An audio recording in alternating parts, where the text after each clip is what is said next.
Well, John Kavulich is a political commentator and joins us now live from Johannesburg. John, thanks very much indeed. Clearly, this plan is unpalatable from Ukraine. I mean, how carefully does Volodymyr Zelenskyy have to tread, though, so as not to antagonise Donald Trump? It's impalatable, but it's not indigestible. It's important to remember there's just so much hysteria whenever President Trump puts something out. You know, we now know he's enamored with 28 for Gaza, 28 for Russia, Ukraine. But one of the things that he does, which is unsettling for the traditional diplomatic model and maybe communicative model, is there's a beginning where people are kind and gentle, and they're massaging issues and moving toward positions to actually negotiate and then perhaps agree to. He sort of begins the process at in the 75% range, and he basically gets rid of all the niceties, and he goes, okay, in my opinion, this is where I think this is going to end. So why waste a lot of time, a lot of political energy, emotional energy, financial energy? So we're just going to start here. And the 28-point plan has enough in it that it is a useful starting point for both the Russian, well, not only both, the Russian Federation, Ukraine, European Union, NATO members, and other countries. And much of it is performative. Much of it is just like the infamous Article 5, NATO Article 5, where it's probably been more mangled by officials, including the EU foreign representative, where Article 5 doesn't require a NATO member to do anything. It doesn't require them to put boots on the ground, to fire missiles, to launch planes. It says that they will do what they think is in their interest to do. So this NATO-like Article 5, it doesn't mean anything. It doesn't require the President of the United States to do anything. It adds the word transatlantic somehow to make it, connective to the United States. But this is a first step. There's a lot here where Russia can move, where Ukraine can move. And I will give you one note and one item on this. And that is those areas where Russia doesn't control the entirety of a particular oblast or province region.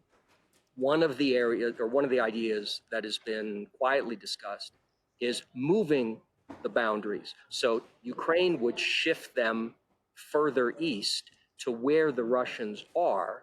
And that way, Ukraine isn't giving up anything that the Russians don't have. And more importantly, the Russians can then claim we have 100% of what we want. Right, so something in it for both, you would think. Now, you mentioned the EU several times and also boots on the ground. But under this plan, there would be no coalition of the willing peacekeeping force. Is there anything that Europe can do to try to influence that and to provide further guarantees for Ukraine?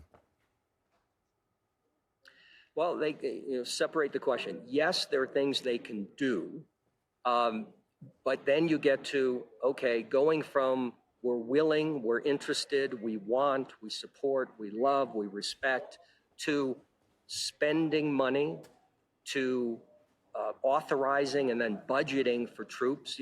Give you one perspective here. For every soldier, so if there were a peacekeeping force of any kind, every soldier is about $100,000 US a year. If you're talking 20,000 people, 10, 20,000 people, you're looking at $2, $3, $4, $5 billion a year. The European Union can't even figure out what they want to do with the Russian central bank assets, $320 billion. They're trying to figure out a way to give Ukraine $140 billion, and that is even difficult because of the unanimity requirements. So the European Union is pretty much impotent. You've got Ms. Kallas, the foreign representative, running around talking about solidarity and Article 5 and Article 5, and she doesn't understand what Article 5 is. So there's not much that the European Union can do with respect to the war. However, what they can do is focus on Ukraine as a European Union member. And I've always believed that for the Russian Federation, Ukraine as a member of NATO isn't as significant as Ukraine as a member of the European Union, because being a member of NATO doesn't visibly really show anything. But being a member of the EU, that means Ukraine has changed, continues to change. The standard of living hopefully increases, and Russians will then see what Ukraine is and what they're not. Yeah, but to do that, Ukraine will have to sort out the corruption scandal that's ongoing at the moment, which perhaps is being perceived by Moscow as a sign of Zelensky's weakness. I mean, Zelensky, I suppose, coming back to where we began, knows that if he does tread carefully with Donald Trump and he works diplomatically with him, he can still influence him, because Donald Trump has been frequently influenced by the last person he's spoken to on a number of matters, which does suggest that his position on any final peace solution isn't fixed. Oh, absolutely. It's gelatin. It wiggles, and sometimes it can fall apart. But you're absolutely right. President Zelensky's challenge is going to be responding in such a way that President Trump doesn't get angry, and he'll do that. So I've no doubt that President Zelensky of 2025 is not President Zelensky of 2024, 3-2. And where we'll see this next go is there'll continue to be in the political ether a lot of discussion of these various points. Some will go away, and from the Russian perspective, and President Trump knows this, the not being a member of NATO and the security guarantees. If you're President Putin, you're sitting there going, these are easy ones for me to trade away because I really don't care that much practically. Optically, politically, maybe.